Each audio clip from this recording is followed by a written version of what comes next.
Take three. It's Jason with 603 Motorsports and Pro Rider 603.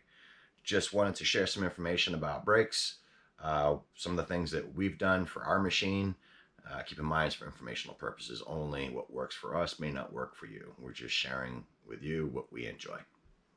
So we focus more so on slow speed motorcycle skills, riding, and techniques, competitions, and it's a blast. It's one of the things that we love. What we have here is a 2000 Harley Davidson Electric Glide Police Special. It's our bike of choice, but the good thing is brakes, basic, same theory throughout all bikes. So I'm going to try and keep this as sweet and as simple as possible. All right, front brakes. It's the majority of stopping power.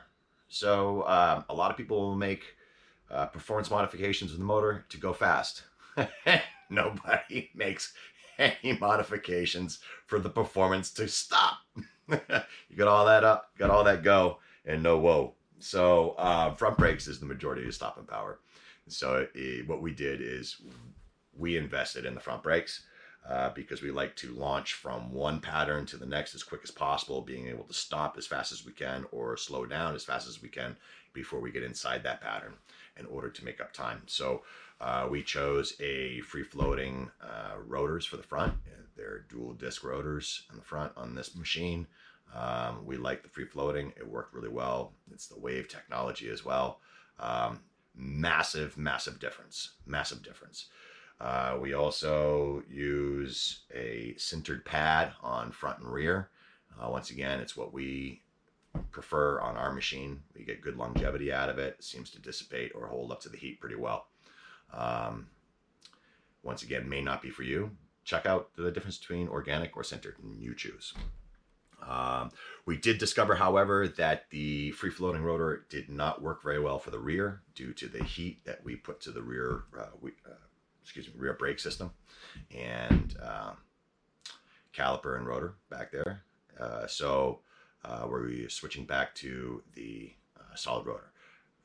What happened is the free-floating rotors, what they do is they have these buttons or rivets that connect the disc to the hub of the rotor itself. When it got too hot, it compromised the metal buttons where they became brittle, and we lost all 9 buttons on the range. So solid rotor once again. What we were trying to do is, the reason why we went to a free floating was because it's supposed to be a better rotor to help dissipate heat as well. And unfortunately, it didn't work in our favor.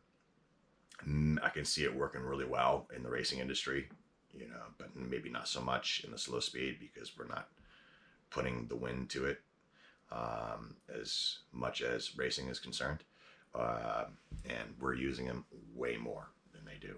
So at least in our type of riding.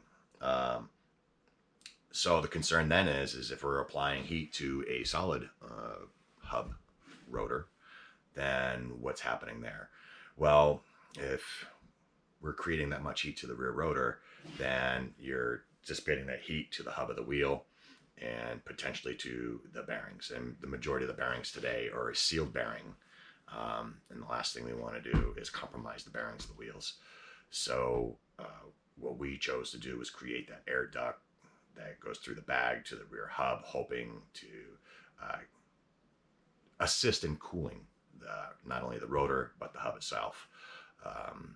So anytime you have your wheels off, super important, please check your bearings. Very, very important. Next thing that we chose to do is we found that the hydraulic fluid in the master cylinders, they get hot being on the range and putting so much pressure to them. And when the hydraulic fluid gets hot, it gets really spongy. So we upgraded to this product here. We have found awesome results in that since I've switched into it. I've never once had an issue of my brakes getting spongy on me. Let's see, what else can I talk about? So, flush your fluid. Yes, flush your brake fluid. It's a really simple process. If you haven't done it, do it. We do it every year. Every year we do it. So it can be a bit of a pain. Um, you know, I remember when I was younger, you know, I used to go with the old method of always apply pressure, have someone else open up the screw, pump, you know, and then they close the screw, and then you go ahead and you pump it again.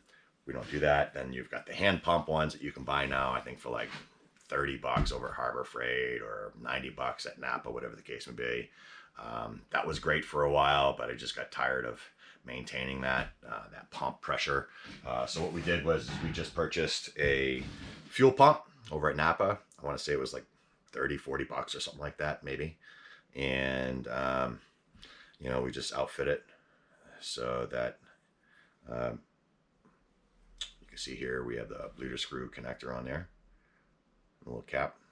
And then we just put this in a reservoir that for disposal of old fluid connected to the battery. And at that point in time, all you got to do is just focus on making sure the reservoir is always receiving that hydraulic fluid so that it doesn't run out, right? Because you don't want air in the lines.